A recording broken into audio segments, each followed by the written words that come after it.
공부 시작하겠습니다. 3분만 시작을 해서 3분만 쉬지 않고 더 쉬게 되죠, 항상. 네. 지금 5분 넘기신 거 같아요. 자, 저는 시간 안에 끝내는 게 목표이기 때문에 항상 쫓겨요, 마음이. 이제 우리 워크북에서 오늘의 포인트가 5개 있었는데 하나는 범위를 정하는 거라서 금방 지나갔고, 지금 두 번째 거 했잖아요. 1년치. 1년의 시간 동안 있었던 일. 그죠? 뭐가 기억나세요? 1년의 시간 동안 어떻게 갈릴리 사역하셨어요? 예수님. 열심히 하셨어요. 네, 열심히 하셨어요.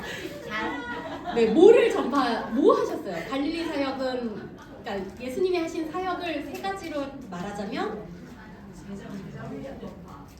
뭐라고요? 하나님 나라를 전파하시고, 회당에서 가르치시고, 병든 자 고쳐주시는 일, 이런 거 하셨는데, 이제 갈릴리 사역에 또 기억나는 거 열심히 하셨고요. 제자 훈련 시키시면서 제자들을 파송 보내시고 예수님도 따라가시면서 흩어져가지고 이제 전략적으로 사역을 하셨고, 또 안식일 특집도 있었고 바리새인들이 계속 옥신각신하면서 등장을 하죠. 그 대중사역의 사이사이마다 바리새인들이 트집을 잡는 거. 또 뭐가 있었죠? 예수님이 하나님 나라를 비유로 말씀하셨다. 네, 그래서 누구는 알아듣고 누구는 못 알아듣고, 비유의 내용은 하나님 나라, 천국인데 죽어서 가는 천국 아니고, 이거 제가 녹화 눌렀던 것 같은데 녹화되고 있나요? 네. 이 정도면 너무 훌륭하게 잘 기억하시는 거죠? 산상수훈 얘기해 볼까요? 산상수훈이 12제자 조직이 만들어지고 나서 산상수훈이 베풀어졌다. 산상수훈 하면 뭐가 생각나세요? 그 안에 내용. 먼저 팔복이 나와요. 그러니까 너희들은 복 있는 사람이다. 그리고 율법을 재해석해 주시면서 율법의 전신인 사랑으로 살아라. 그리고 주기도문이 나온다 그랬죠? 하나님의 나라가 이곳에서 이루어지도록 하면서 사는 것이다. 이렇게 알려주시는 거예요. 그러면 이제 3번, 4번, 5번 남았는데 되게 많이 남았잖아요. 이제 오병이어 가보겠습니다. 먼저 화면을 보시면 여기가 오병이어가 일어났던 벳세다 들녘이에요. 잔디밭 보이시죠? 잔디. 오병이어가 잔디밭 위에 앉아가지고 식사를 했었어요. 그리고 아침, 점심, 저녁 중에 언제 식사해요? 저녁! 오! 잘하시네요. 그럼 오병이어의 뜻이 뭔지 아시죠? 물고기 2마리, 이어의 오병이네요. 네. 보리떡 5개, 물고기 2마리로 몇 명이 먹었어요? 남자만 5,000명, 장정만 5,000명. 근데 여자나 아이들도 해서 더 있었다. 와, 너무 잘 알고 계세요. 그럼 조금 수준을 높여서 남은 거. 틀렸는데? 12광줄이 아닌데? 찬양에서 12광줄이라 했는데. 정말요? 정말? 네, 남았네.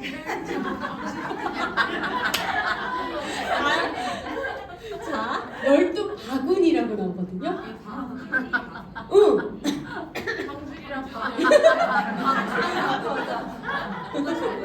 자, 광주리는요, 사도 바울이 나중에 광주리 타고 도망간 적이 있어요. 한번 사역하다가 사람이 들어갈 정도로 큰 게 광주리예요.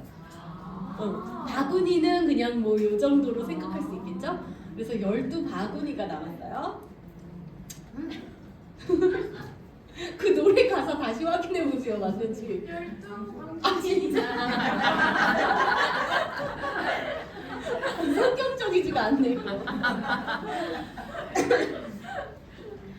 요한복음을 가서 보겠습니다. 오병이어는 사복음서에 전부 나와요. 그런데 요한복음에는 이 거에 대한 해석까지 나와요.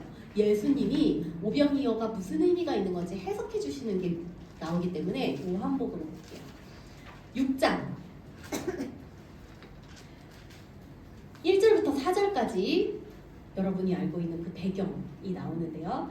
그 후에 예수께서 디베랴의 갈릴리 바다 건너편으로 가심에 큰 무리가 따르니 이는 병자들에게 행하시는 표적을 보았음이러라. 예수께서 산에 오르사 제자들과 함께 거기 앉으시니 마침 유대인의 명절인 유월절이 가까운지라. 이 유월절은 몇 번째 유월절? 세 번째. 그렇죠. 지금 세 번째 유월절이 이제 된 거예요. 디베랴의 갈릴리 바다 건너편으로 갔다고 하셨는데요. 디베랴가 어딘지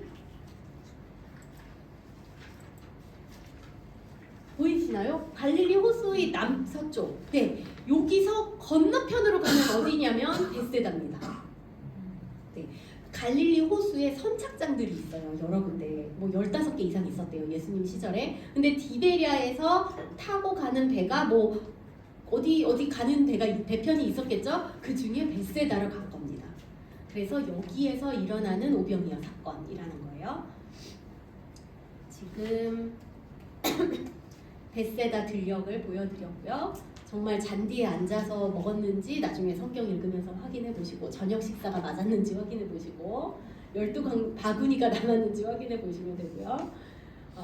이 사건에 대한 해석이 더 의미가, 오늘은 공부할 거기 때문에 이렇게 12광주리가 남을 만큼 5,000명 이상이 먹을 만큼 이 일을 경험하고 나서, 놀라운 기적을 경험하고 나서는 갈릴리 일대의 톱니스 주인공이 될 수밖에 없었겠죠.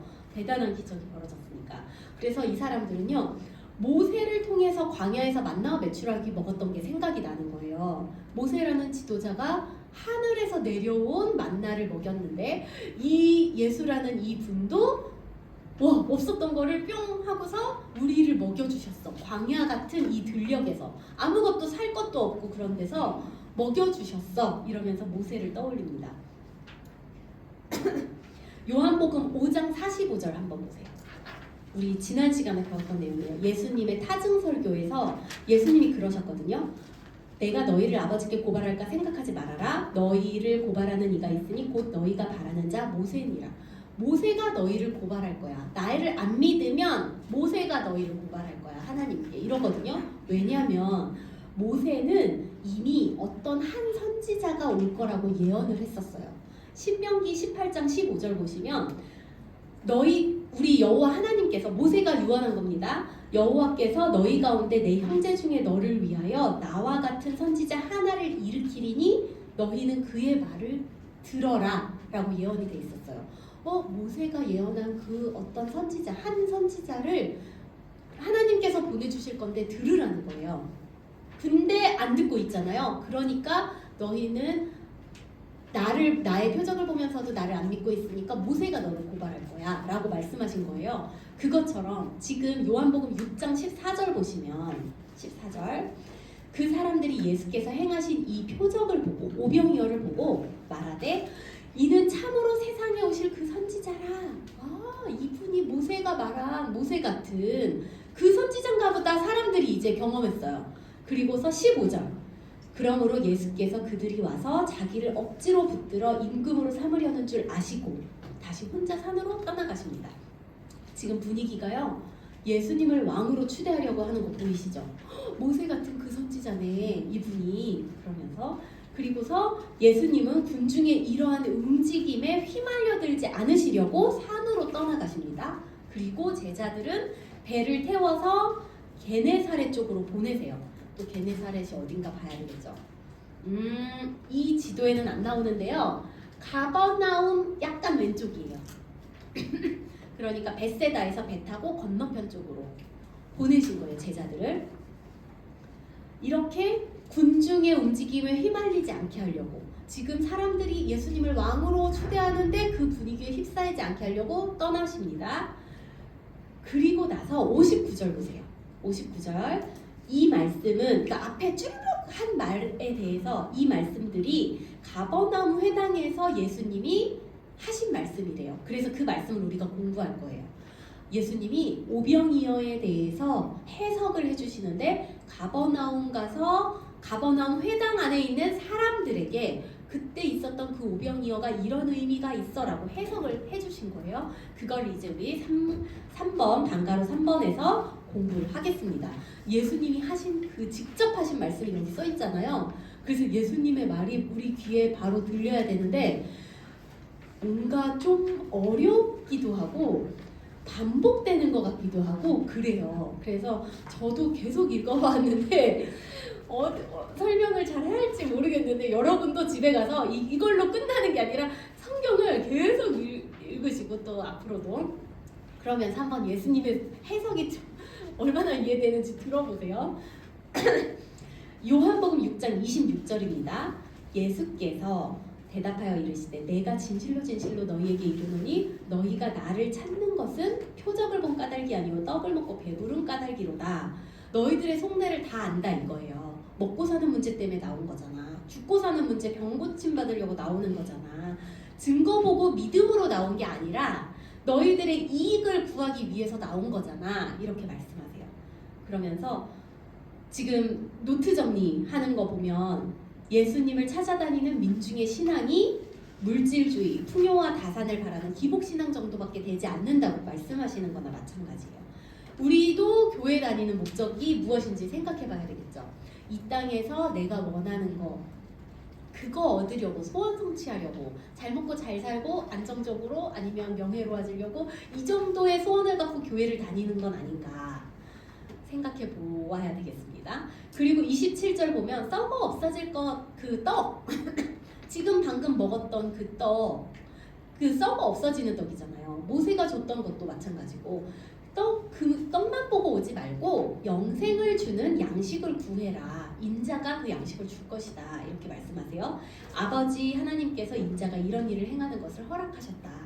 28절 우리가 무엇을 해야 하나님의 일을 하는 것이 됩니까? 우리가 어떻게 해야 영생을 얻습니까? 지금 제가 이렇게 말씀드리는 건 쉬운 성경이나 새번역 성경을 보고 말씀을 그러니까 좀 더 쉽게 이해하려고 했어요.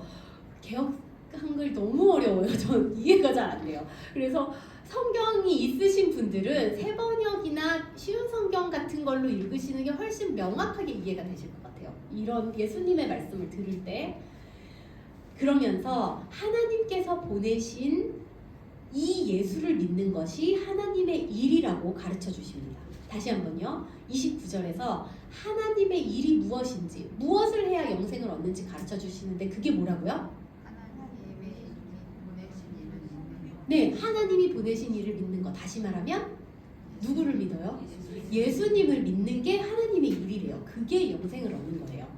30절 우리가 보고 당신을 믿도록 우리한테 어떤 표적을 보여주겠습니까?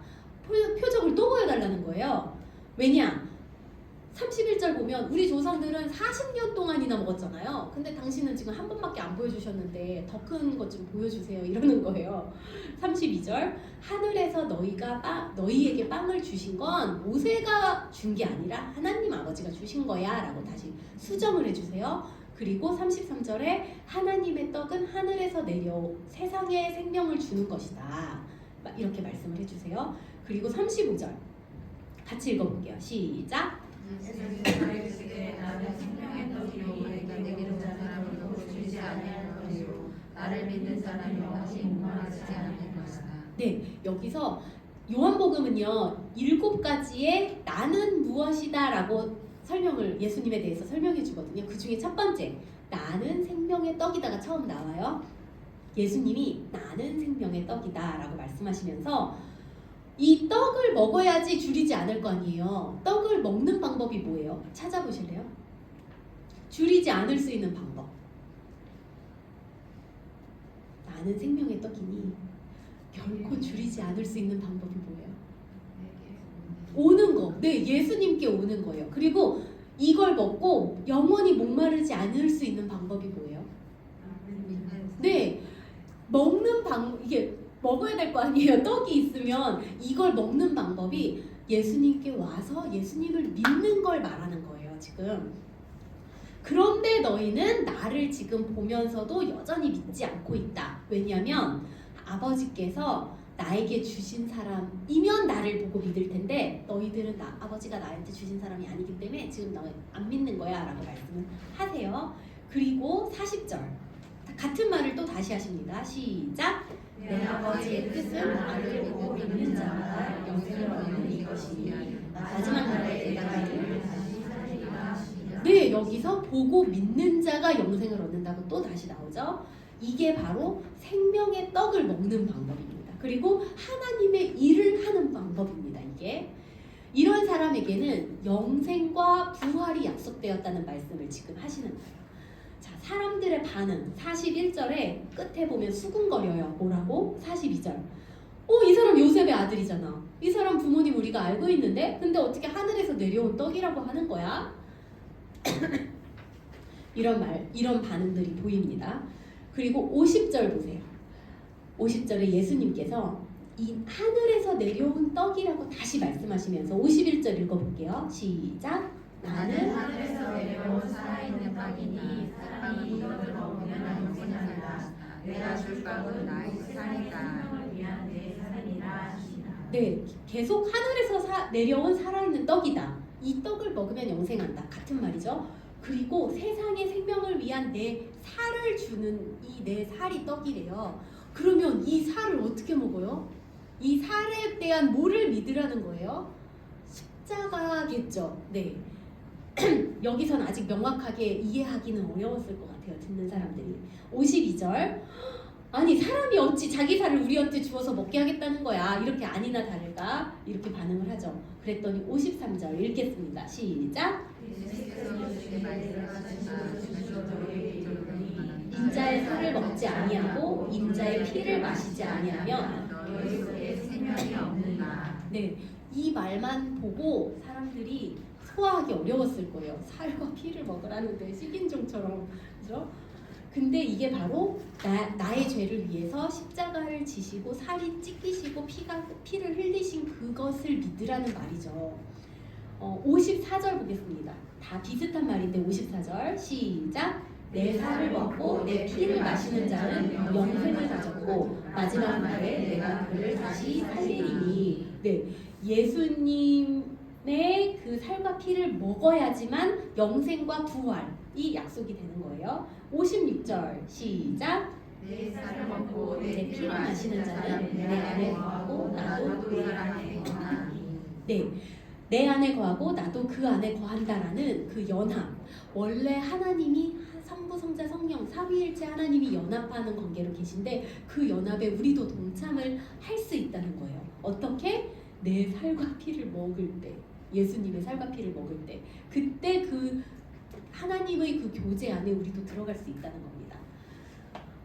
이게 쉽지 않은 말이에요. 왜냐하면 연합을 하면 예수님이 죽으실 때 우리도 같이 죽어야 되는 거거든요. 그래서 갈라디아서 2장 20절에서는 내가 그리스도가 죽을 때 이미 나도 십자가에 못 박혔다라고 고백을 하죠. 그런데 이렇게 해야지만 예수님이 부활하셨듯이 우리도 연합해서 같이 부활하는 거잖아요. 와, 이 이야기를 듣고 60절 제자들 중에 대다수가 와, 이 말씀 너무 어렵다, 소화하기가 어렵다 이렇게 말을 합니다. 61절 수군거렸대요. 제자들이 뭐라고 하냐면 61절에서 수군거리시는 걸 보고 예수님이 말씀하십니다. 62절 같이 읽어볼게요. 시작. 그러면 너희는 인자가 이전에 곳으로 올라가게 하겠다면 어떻게 하겠느냐. 네, 이게 무슨 말이냐면요. 내가 하늘에서 내려온 떡이라고 지금 말씀하셨고 이 살과 피를 먹어야 되는데 그거 어떻게 믿어요? 이러잖아요.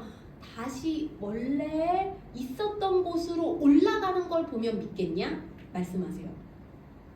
예수님이 다시 올라가실 거래요. 그죠? 이렇게 질문을 던지시고 그리고 나서는 64절 예수님이 너희 중에 믿지 않은 자들이 있다라는 걸 다 아세요. 마음속을 꿰뚫어 보시죠. 그리고 예수께서 믿지 않은 자들이 누구며 자기를 팔 자가 누구인지 처음부터 알고 계셨다고 나옵니다.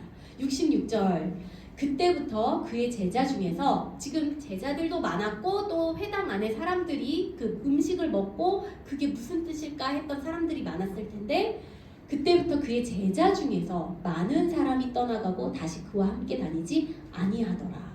이렇게 나옵니다. 많은 사람이, 제자 중에 많은 사람이 떠나갔대요. 제자 중에 약간만 남았대요. 이 이후에는. 여러분 이때 떠나가는 쪽에 계실 것 같으세요? 남는 쪽에 계실 것 같으세요? 이게 소화가 되셔야지 남을 수 있는 건데 사람들이요, 떡 먹고 다시 그 떡 먹고 싶은 생각에 다시 떡을 주는 그런 사람을 왕으로 세우고 싶어서 쫓아다니는 사람들이 있었을 텐데, 아니면 로마로부터 독립시켜주는 왕이 되면 좋겠다 이렇게 바라는 사람이 있었을 텐데, 자기가 생각하는 그 메시아를 기다리고 있었던 것과 영 다르겠네 라고 생각했어요. 아, 이거 아닌 것 같은데? 살과피를 먹으라 그러고 이거 이상한 말 하는데? 이러면서 이제 떠나가는 사람이 되게 많았대요. 예수님이 말씀하시는 게 소화하기가 진짜 어렵긴 어려울 것 같습니다. 그리고서 예수님의 그 제자들에게 67절 보시면 12제자 사도들에게 너희도 가려느냐 물어봐요. 그런데 베드로가 주여 영생의 말씀이 주께 있사오니 우리가 어디 갑니까? 이렇게 잘 말을 하고요. 69절에 주가 하나님의 거룩하신 자인 줄 잘 믿음으로 고백을 합니다. 70절 예수께서 대답하시되 내가 너희 12를 택하지 아니하였느냐? 그러나 너희 중에 한 사람은 마귀니라. 그리고 가룟 유다라고 기록을 하고 있습니다. 자, 이제 분위기가 달라졌어요. 대중들이 엄청 많았고 제자들도 엄청 많았는데 이 사건 이후에 해석을 하신 이후에 어때요? 걸러졌어요. 알곡이 남았어요. 그쵸? 그래서 적은 수의 제자들만 남았구나. 이런 분위기에서 4번으로 들어갈 거예요. 자, 갈릴리 네. 이제 은둔으로 갑니다. 은둔 여행. 제자들만 데리고 집중 사역을 하십니다. 여전히 눈이 뒤따르고 있습니다. 바리새인들이 기껏 찾아낸 문제는 또 손 안 닦는 문제거든요. 마가복음 7장에 보면 안 보셔도 돼요. 그냥 제가 정리해. 그쵸, 여기 정리가 안 돼 있죠. 네. 마가복음 노트 필기 한 거 있죠. 네, 그거 보시면 돼요. 제가 노트 필기 드린 거. 4번에 방가로 1번 눈이 계속 뒤따르고 있는데요. 바리새인과 서기관이 또 예수님에게 다가와가지고 손 안 씻는다고 트집을 잡아요. 이게 저는 바리새인들의 그 장로들의 규정이 위생을 위해서 되게 좋은 거 아닌가 생각했어요. 우리 코로나 때 열심히 손 씻어서 왜 감기 잔병치레 안 하는 것처럼. 그러니까 먹기 전에는 지금 당연히 우리 생각엔 손 씻어야지 생각 들지만 이 사람들은 이게 종교적인 행위로 꼭 해야 된다고 규정을 만든 거예요. 근데 손을 씻는 건 어떤지 모르겠지만 여기 규정에 보면 그릇, 주발이나 잔에도 물을 뿌려야 되거든요. 이게 설거지하고 깨끗하게 씻어서 위생을 위해서 먹는다 이 개념이 아니라요. 우리 뭐 이렇게 악귀 물러나게 한다고 뭐 소금 뿌리고 팥 뿌리는 그런 것처럼 종교적인 어떤 행위예요. 물을 뿌리는 거예요. 이렇게 그릇에. 그리고 먹으면 얘가 더 깨끗하게 세례가 돼가지고 이제 정결해졌으니까 그걸 사용할 수 있다. 이런 의미. 근데 이건 의미 없는 거잖아요. 사실 거칠애잖아요. 형식적인 거고. 그리고 자기들이 만들어 놓은 거예요. 사실 구약에 이런 게 없거든요. 근데 이 사람들이 만든 거예요. 깨끗하게 세례시킨다고. 그래서 이런 거 안 한다고 트집 잡는다. 이런 거고요. 그 다음에 방가로 2번 예수님께서 이제 갈릴리 사역, 대중 사역은 접으시고 대중을 떠나서 이방 나라들로 돌아다니세요. 6개월 동안. 자, 코스를 먼저 보겠습니다. 노트에다가 적어드렸어요. 두로에서 수로보니게 여인의 믿음으로 그 딸이, 귀신 들린 딸이 낳는 일이 있습니다. 이 여인이 그 얘기하잖아요.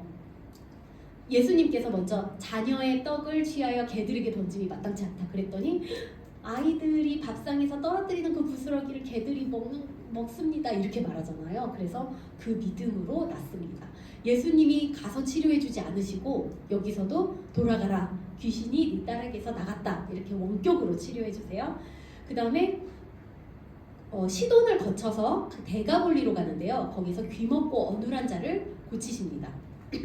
이때 보시면 무리들 쫓아다니는 무리들이 있었어요. 여기서도. 근데 무리들을 떠나서 조용히 고치시고 그 고친 사람한테도 너 마을로 들어가지 말고 아무한테도 다 말하지 마 이렇게 조용히 시켜요.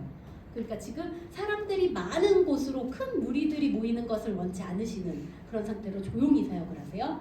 그 다음에 대가볼리 지역에서 4,000명을 먹이시는 칠병이어 사건이 일어납니다. 칠병이어라고 제가 편의상 말은 했지만 칠병은 나오는데요. 물고기 두어 마리라고 나와요. 그래서 그게 몇 마리인지 정확히는 모르겠어요. 근데 그냥 편의상 칠병이어라고 할게요. 여기서 4,000명이 먹는데요. 자, 먼저 코스 한번 보실까요? 예수님의 은둔 여행 먼저 갈릴리를 떠나서 이제 두로와 시도는 이방 땅이에요. 수로보니게라고 하는 수리아도에 들어가요. 갈릴리도가 아니라 약간 다른 이방도예요. 그쪽으로 가셔서 두로에서 사역하시고 시돈 지나서 아마도 가이사랴 빌립보쯤 지나가지 아니하셨을까 하고 대가볼리가 이쪽이에요. 이 초록색으로 돼 있는 대가볼리 도는 큰 범위입니다. 대가볼리 어딘가에서 이제 지금 이 귀신 들린 사람을 고친 다음에 칠병이어 기적이 일어났을 텐데요. 이쪽은 이방 땅이에요. 갈릴리 땅 아니고 이방 땅에서 4,000명을 먹이십니다. 오병이어랑 같은 사건이 아니라 분명히 다른 사건으로 기록을 하고 있어요. 오병이어는 아까 벳세다 들역이었죠. 벳세다 들역에서 유대인들을 중심으로 일으켰던 거고 지금은 이방인들에게 4,000명이나 먹이신 거예요. 이때는요 7마리 물고기라고 했어요. 7병 7개의 보리떡이라고 했어요. 그런데 얼마나 남았는지 혹시 아시는 분 계세요? 모르죠. 네, 이 내용 자체를 잘 모르죠 우리가. 7병이어를 통해서 4,000병이 먹고 7광주리가 남았어요. 여기서 광주리가 나와요. 7광주리. 그래서 어떻게 외우시면 좋으냐면 오병이어는 유대인들의 대상이니까 12지파처럼 12바구니가 남았구나 외우시면 되고 이방인들에게는 가나안 7족속 이런 표현이 있거든요. 구약에서 그것처럼 이방인 7족속 이런 것처럼 7광주리가 남았구나 생각하시면 돼요. 근데 저는 오병이어 장면에서 되게 은혜되는 게 뭐냐면 50명씩 묶어서 이렇게 앉히잖아요. 근데 저 같으면 아마 양이 이렇게 있으면 이거를 n분의 1로 나눠갖고 좀 공평하게 먹게 나눠줬을 것 같은데 성경에서는 어떻게 나눠주냐면 모두가 배부르게 먹게 나눠주거든요. 그러니까 많이 먹는 사람은 많이 먹을 수 있게 해주고 조금 먹는 사람은 조금 먹게 해주고 그렇게 해서 다 배부를 때까지 먹고도 12바구니가 남아요. 그게 되게 은혜예요. 저는 모든 사람이 정말 만족할 때까지 먹여주시는 왜냐면 저 자녀를 키우다 보면 어떤 애는 제가 똑같이 하지만 사랑이 계속 들어가도 계속 사랑을 갈구하는 애가 있어요. 그쵸? 그리고 사랑이 부족하대. 나한테 난 너를 더 신경 쓰는데 근데 그걸 다 채워주시는 거예요. 예수님이. 그런 생각이 들어요. 아무튼 여기 7병이요까지 봤어요. 7병이요. 여기에서 떠나서 이제 달마누다라는 곳으로 갔다고 성경에 나오는데 어려운 점이 바로 성경 지명이 여러 개가 나온다는 거예요. 달마누다가 막달라라고도 나오고 마가단이라고도 나옵니다. 그게 어디냐면 여기 막달라 이쯤에서 바리새인들이 또 나타나가지고요. 또 다른 성경엔 사두개인도 같이 나타나서 하늘로부터 오는 표적을 또 요청합니다. 그런데 예수님께서는 어찌하여 이 세대가 표적을 구하느냐 이러면서 표적을 주지 않겠다 이렇게 말씀하시고 배에 올라타서 건너편으로 가시는데 바로 벳세다로 가세요. 지도가 가버나움처럼 돼 있지만 벳세다로 가는 거예요. 가시는 길에 오병이어랑 칠병이어를 기억하라고 하면서 정리해 주세요. 예수님이 하시는 말씀 그대로 읽어드릴게요. 내가 떡 5개를 5,000명에게 떼어줄 때에 조각 몇 바구니를 거두었더냐 이르되 12이니이다.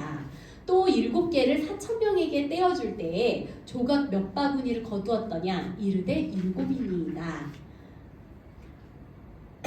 이르시되 아직도 깨닫지 못하느냐 하시더라. 이렇게 나와요. 배 타고 가시는 길에 이 두 가지의 경험을 하면서 아직도 깨닫지 못했느냐 이러시는데 내가 뭘 깨달아야 되지? 이런 생각이 들더라고요.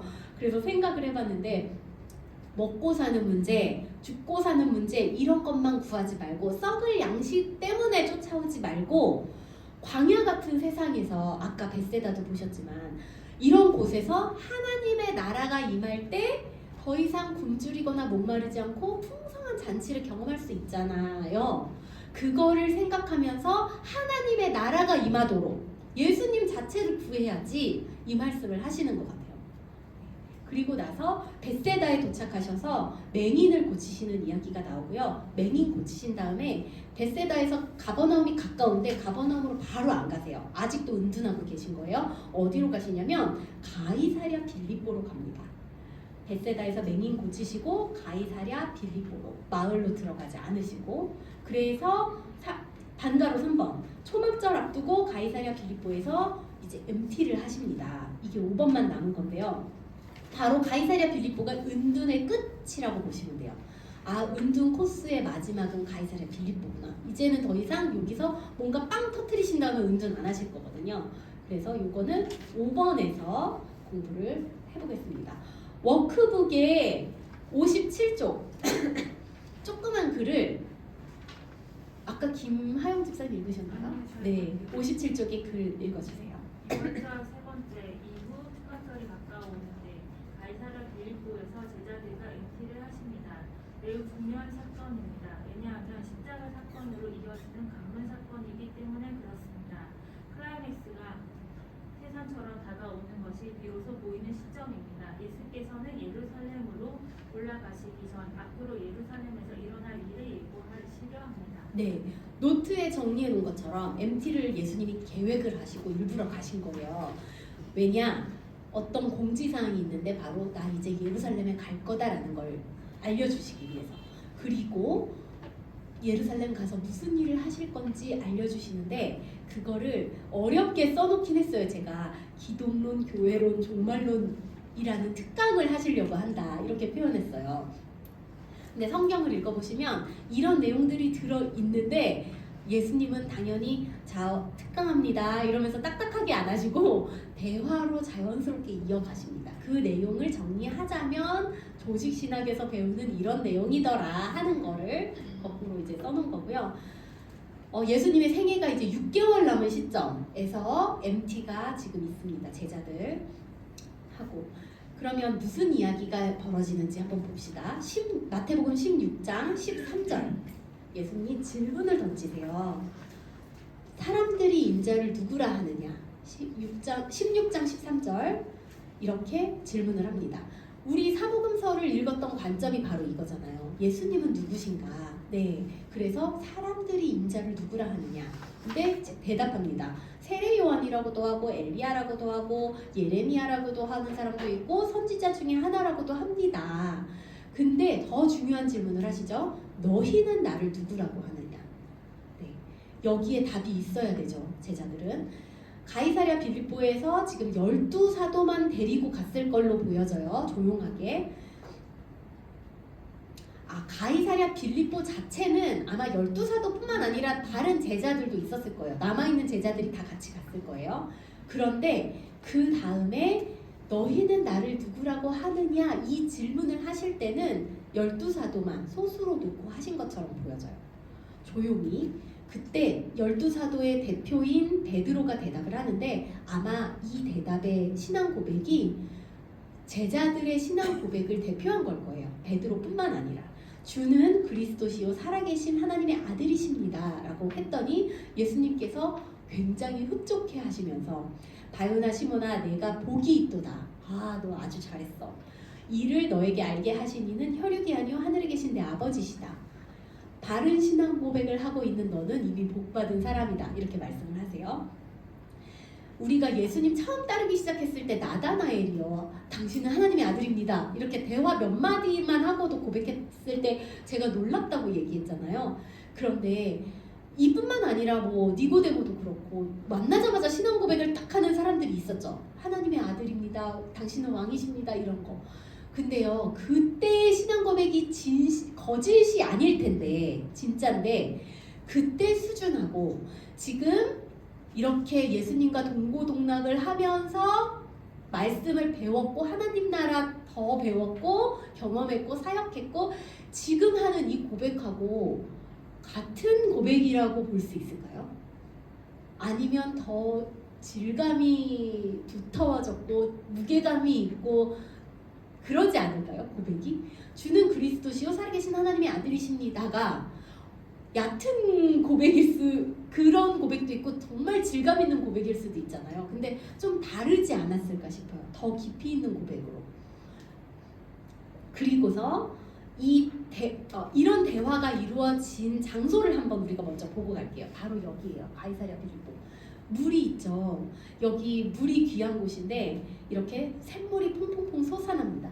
옆에 바위산이 있는데요. 이게 되게 큰 바위산이고 그 밑에 물이 시작이 돼요. 그래서 이 물로부터 갈릴리 호수로 들어가요. 지금 여기 위치가 가이사랴 빌립보 위치가 저기 보이시나요?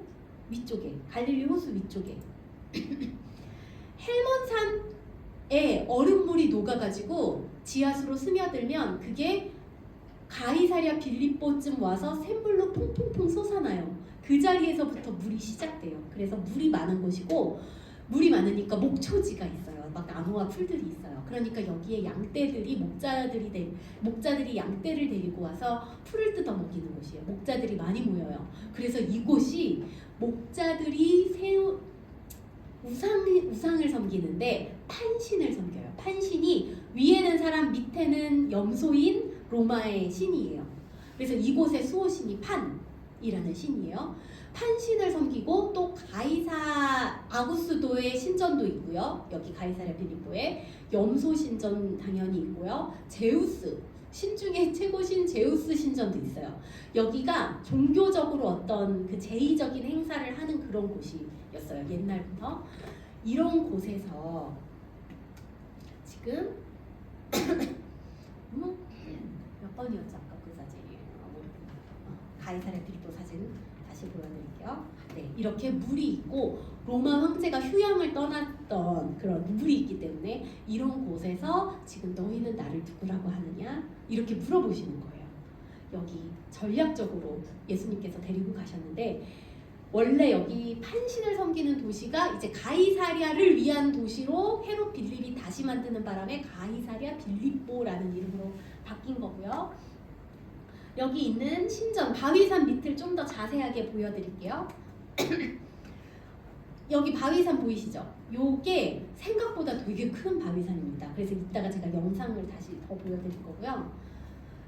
복원이 아직 다 안 됐는데 상상도를 그려놨습니다. 이 바위산 밑에 이런 신전이 있을 거라는 거예요. 1번은 동굴이에요. 동굴이 밑에 깊이를 알 수 없는 깊은 동굴이 있어요. 그리고 그 바로 앞에 아구스도를 위한 신전이 있습니다. 지금은 터밖에 없고 아무것도 없어요. 예전에 있었다. 그리고 바로 옆에는 판신이 우상이 이렇게 벽 안에 세워져 있고 그 앞에 판신의 재판 법정입니다. 옆에는 여기 그리고 옆에 3번은 제우스 신전 그리고 요 하얀 부분은 염소 신전 이런 게 있었던 곳이에요. 여기 염소 신전이 있는 데가 아직 복원이 다 안 되는 이런 그림이 있고요. 여기에 영상을 보시면 좀 더 실감이 나더라고요.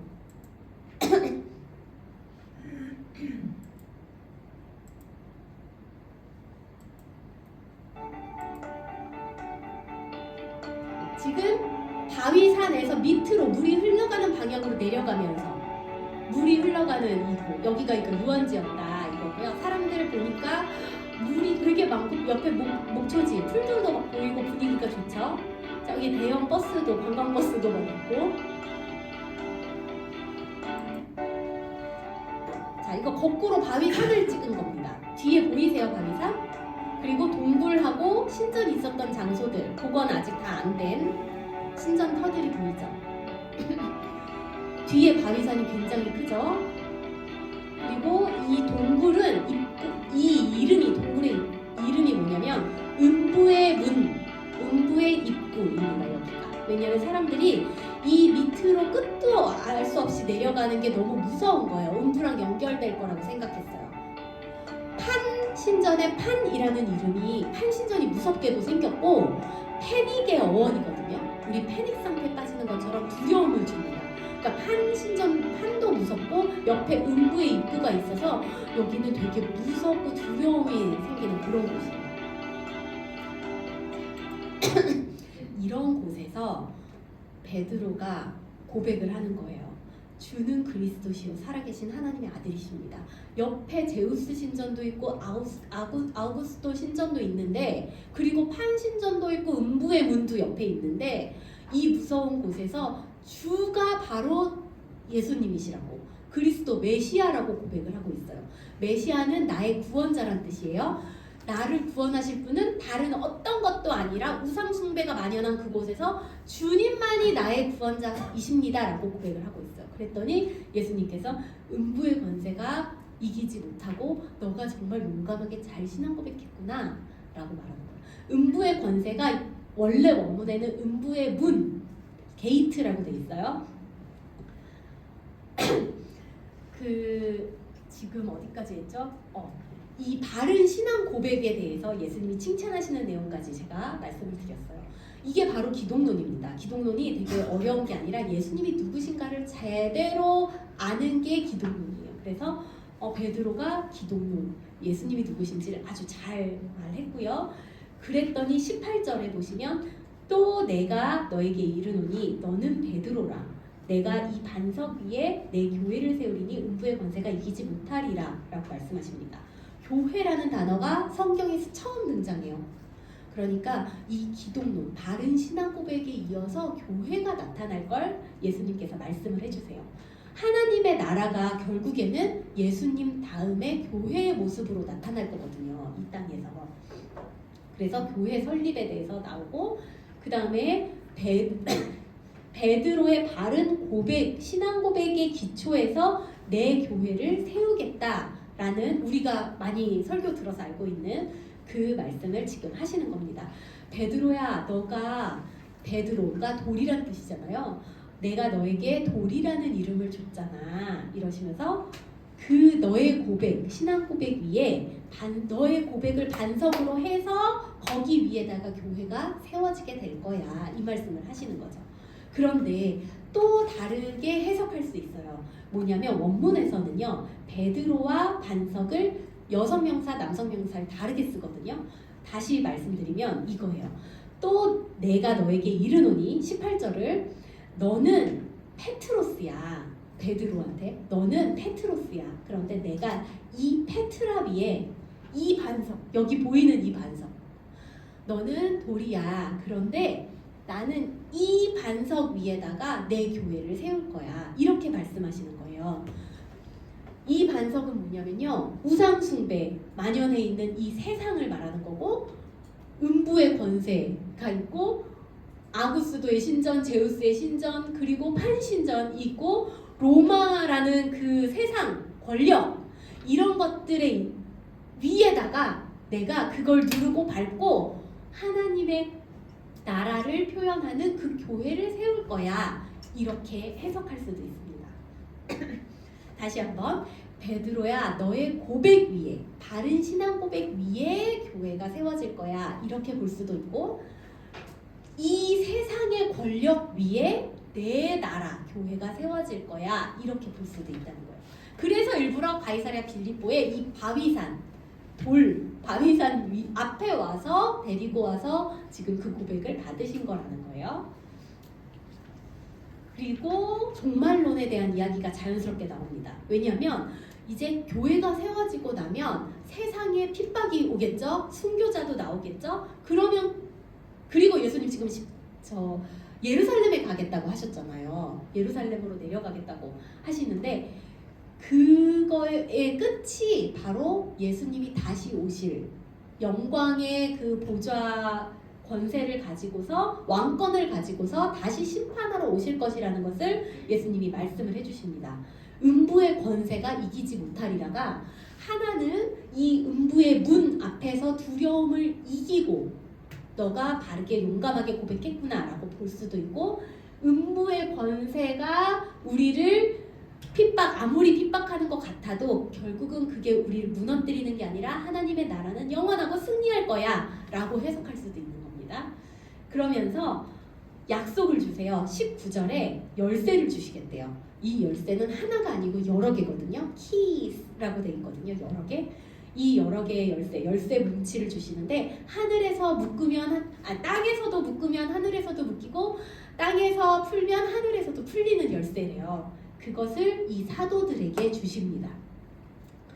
그리고 교회의 권세가 로마 제국, 바벨론, 세상 권력을 반드시 이길 것이라는 것을 말씀해 주시는데 한 가지 부족한 게 있었어요. 예수님이 누구신가에 대한 바른 고백을 하긴 했는데 제자들이 아직 모르는 한 가지가 있어요. 기독론에서 하나 빠진 게 있어요. 뭐냐면 기독론은 바른 예수님이 누구신가만 알면 되는 게 아니라 예수님이 이 땅에 오셔서 무엇을 하시는가도 알아야 되거든요. 근데 그걸 아직 몰라요, 제자들이. 그래서 예수님이 21절에서 가르쳐 주십니다. 같이 한번 읽어볼게요. 시작. 이때로부터 예수 그리스도께서 자기가 예루살렘에 올라가 장로들과 그의 제사장들과 서기관들에게 많은 고난을 받고 죽임을 당하고 제3일에 살아나야 할 것을 제자들에게 말씀하셨다. 네, 이게 바로 기독론의 핵심, 예수님 사역 중의 핵심이에요. 세 가지가 빠지면 안 돼요. 뭐냐면 먼저 순환을 받으시고 그 다음에 뭘까요? 죽음, 십자가에서 죽으심. 그 다음에 빠지면 안 되는 거? 부활하시는 거. 네, 이 세 가지가 세트로 다 완벽하게 들어가야 돼요.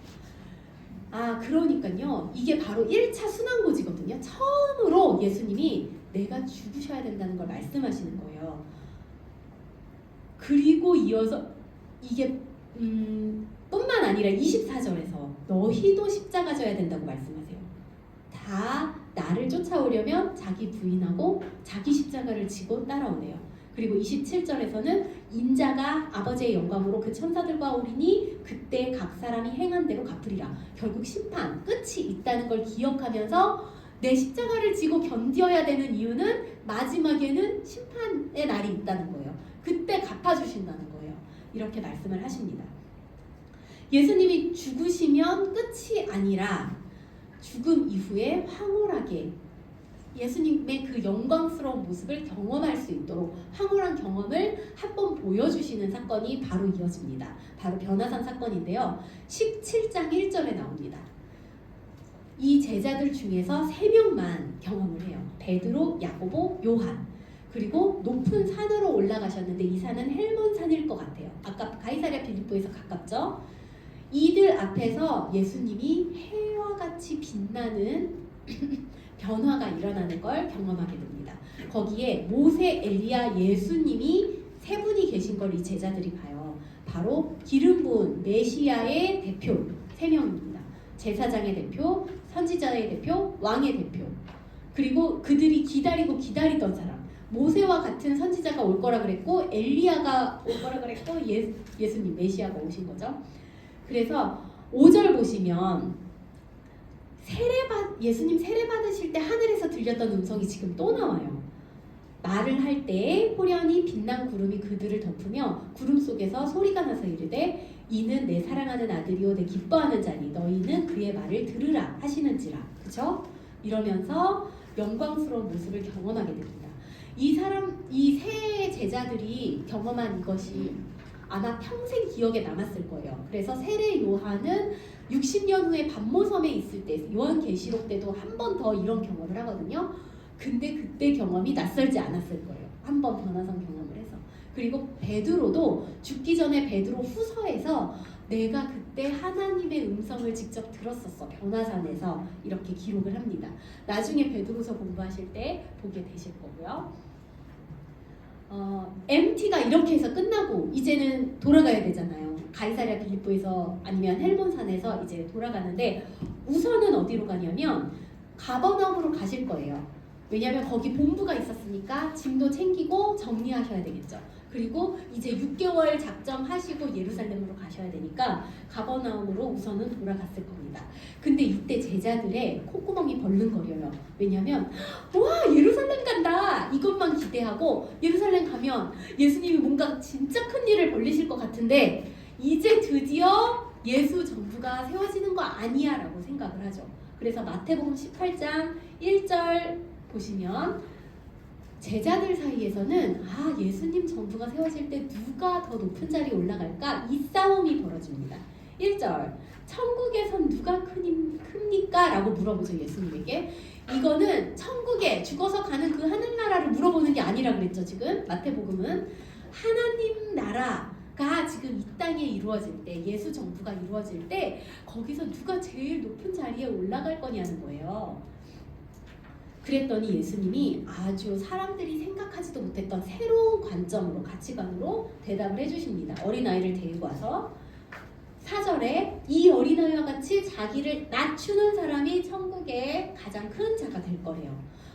그렇게 말씀하셨는데도 제자들은 잘 받아들이지 못하죠. 그리고 죽을 때까지 예수님이 십자가 지시고 부활하시고 이 제자들이 죽을 때까지도 아마 자리 싸움하고 자리 다툼 했을지 모르겠어요. 그랬을 것 같아요.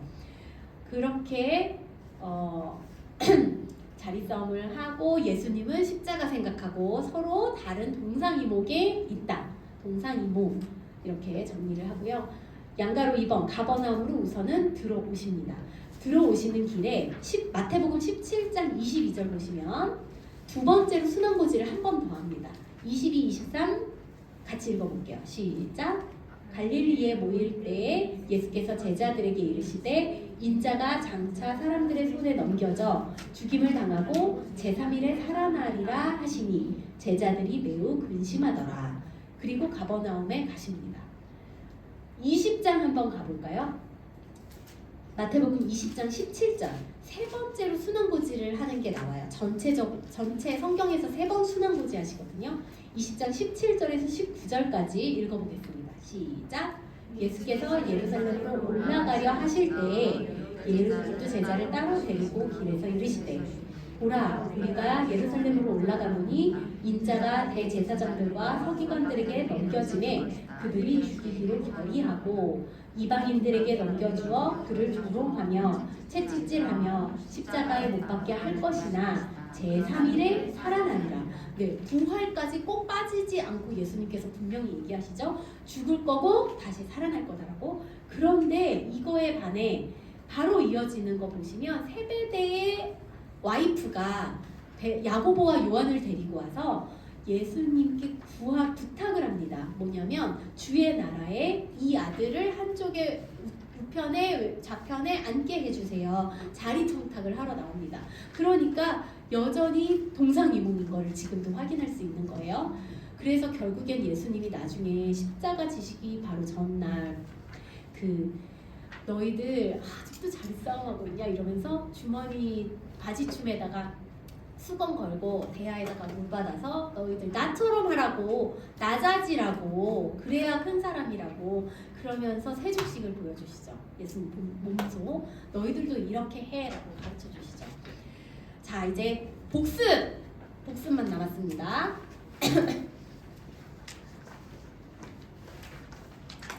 시간이 조금 지났지만 복습은 중요하니까 이거를 외우셔야 돼요.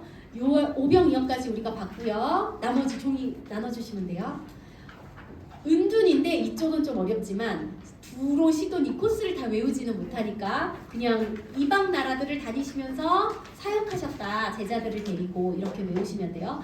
두로 시돈 갔다가 데가볼리에서 칠병이어 베푸시고 또 잠깐 건너가서 아까 막달라가 있었는데 거기서 바리새인들이 나타나서 표적 또 보여주세요 그랬더니 안 보여줄 거야 이러시고 그 다음에 다시 벳세다 가서 눈먼 사람 고쳐주시고 가이사랴 빌립보 올라갔죠. 네, 이 부분은 좀 어려우니까 그냥 질문 안 했어요. 집중 제자 훈련을 하셨다. 은둔하셨다. 그리고 그 끝은 가이사랴 빌립보. 여기서는 무슨 내용 하셨죠? 가이사랴 빌립보에서는 예수님이 가이사랴 빌립보에서 예루살렘 가겠다고 공지하셨어요. 그러면서 순환고지를 처음으로 하셨어요. 순환고지. 예수님이 하시는 사역 뭐예요? 세 가지. 복음의 핵심 세 가지. 순환 받으시고 십자가에 죽으시고 부활하실 것이다. 이것을 얘기하셨어요. 이거보다 더 먼저 베드로에게 질문하시면서 기독론, 예수님이 어떤 분이신지 말씀하셨죠? 그리고 바른 고백 위에 이제 교회가 세워질 거라고 했어요. 그래서 사도금서 예수님이 누구신가? 베드로가 그걸 대답했잖아요. 그리고 나서 사도행전 이제 교회가 세워지는 거예요. 그리고 종말론, 요한계시록 이렇게 성경이 흘러가는 역사처럼 지금 대화가 이루어지는 거예요. 예수님이 대화하시면서 기독론, 교회론, 종말론 이렇게 자연스럽게 앞으로 이루어질 일들을 대화를 하시는데 교회가 바른 신앙 고백 위에 세워질 거다. 또 이 바위, 세상의 권력 위에 교회가 세워질 거다. 그 교회, 하나님의 교회가 영원할 거다. 나중에 예수님이 재림을 하실 건데 심판하러 오실 건데 그때까지 참고 견뎌라 이런 거겠죠? 그래서 이제 이거를 외우겠습니다. 1분 아직 쓰지 말아보세요. 우리 같이 한번 풀어볼까요? 네, 눈으로 요거부터 공부하시고 우리 같이 풀어봅시다. 내려도 돼요? 지금까지 공부한 거 가지고 그냥 기억해볼까요?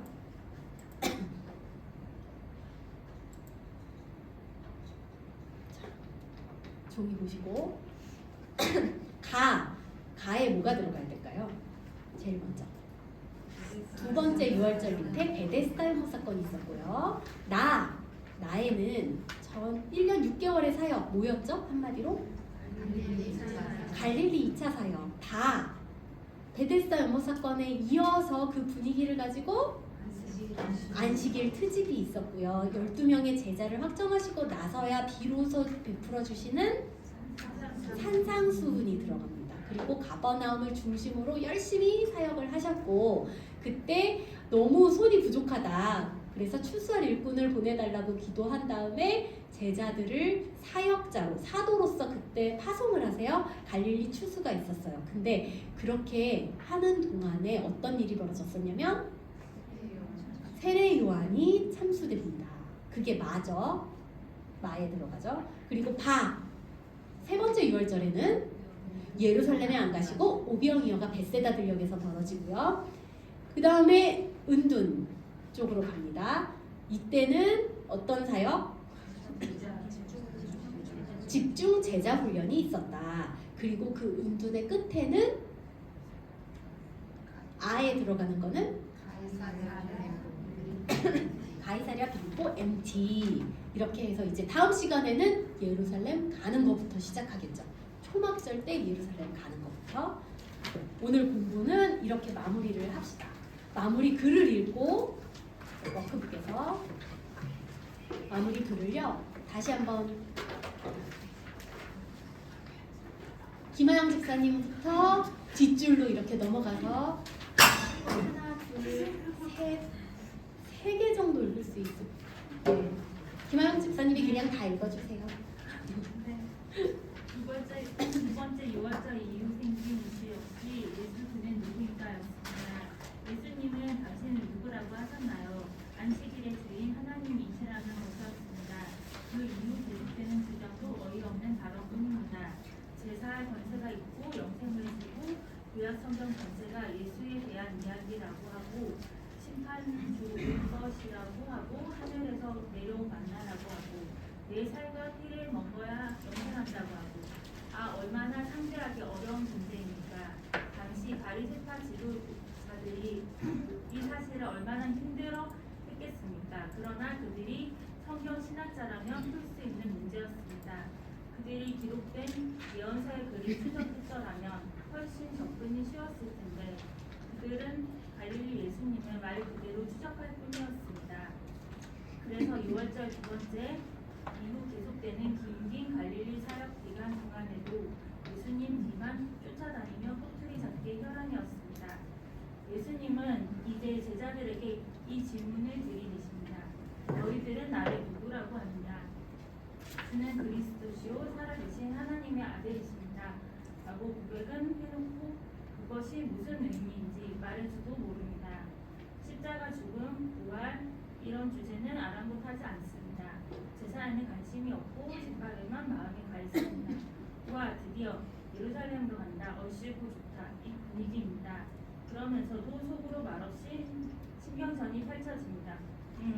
그런데 예수님이 왕이 되시면 누가 어떤 간주를 쓰게 되는 거지? 오랫동안 갈릴리에서 이방 땅을 여행하시던 예수님과 제자들은 갈릴리 본 동네로 들어오셨습니다. 이제 여행 준비를 하시고 Y좌표 이동 순간이 다가오고 있습니다. 아주 오랜만. 네, 1년 6개월의 사역을 오늘 공부했고요. 성경 읽을 분량이 되게 많아요. 내비게이션은 50쪽을 읽으셔야 되고 지난주에는 20쪽 정도 됐으니까 훨씬 많죠. 그리고 성경도 왔다 갔다 하면서 읽으셔야 되니까 미리미리 하시면 좋을 것 같고요. 그리고 오병이어 읽으실 때 바로 앞에 세례 요한이 참수당하는 내용이 나와요. 그래서 헤롯은 자기 생일 파티를 피의 생일 파티를 벌이죠. 세례 요한 목을 치는 생일 파티, 그렇죠? 근데 예수님은 광야에서 생명의 잔치를 벌이시죠. 파티를 생명의 잔치, 가난하고 목마른 사람들을 먹이시는 잔치를 벌이시죠. 이런 걸 생각하면서 우리가 그게 떡 먹을 것만 바라보고 예수님을 쫓아다니면 안 되고 그런 걸 행하시는 그 예수님, 그걸 하실 수 있는 예수님, 그리고 광야에 하나님의 나라가 임하게 하시는 예수님, 그런 예수님을 생각하면서 산상수훈의 사람으로 우리도 하나님 나라가 임하게 하면서 살아야 되겠다, 이런 마음으로 성경 읽으시면 좋겠습니다. 기도하고 마칠게요. 하나님 아버지, 저희를 하나님 나라의 백성으로 삼아주셨음을 감사드립니다. 이제 바라는 것은 마땅히 산상수훈의 사람으로 살아가는 것입니다. 나를 통해, 우리를 통해 하나님의 나라가 이 땅에 이루어지는 것을 소망합니다. 예수님의 부르심에 배와 그물을 던지고 예수님을 쫓았던 제자들처럼 우리 인생의 주도권을 주님께 넘겨드려야 한다는 것을 압니다. 가정과 교회와 일터에서 하나님을 사랑하고 이웃을 사랑하라는 말씀을 어떻게 실천해야 할지 날마다 생각하며 살아가게 하여 주시옵소서. 예수님께서 제자 조직을 세우시고 훈련시키시고 권능을 주시면서 사역하게 하신 것처럼 오늘날 저희에게도 성령 하나님께서 말씀으로 가르쳐 주시고 훈련시켜 주시기를 원합니다. 훈련의 자리에서 주님의 거룩하신 권능과 능력을 경험함으로써 우리의 신앙이 더 풍부하고 튼튼해질 줄 믿습니다. 이런 상태에서 주님께 맡기신 일을 충성스럽게 잘해서 하나님 나라의 영광이 드러나게 하여 주십시오. 예수님이 약 1년 6개월 동안 갈릴리 사역하신 것을 공부했습니다. 사복음서를 통합해서 보느라고 왔다 갔다 해야 하는데 아무쪼록 이제 흩어져서 일주일 동안 내비게이션 보고 성경 읽을 때 다시 한번 정리가 잘 되게 하여 주시옵소서. 예수님의 이름으로 기도합니다. 아멘. 수고하셨습니다.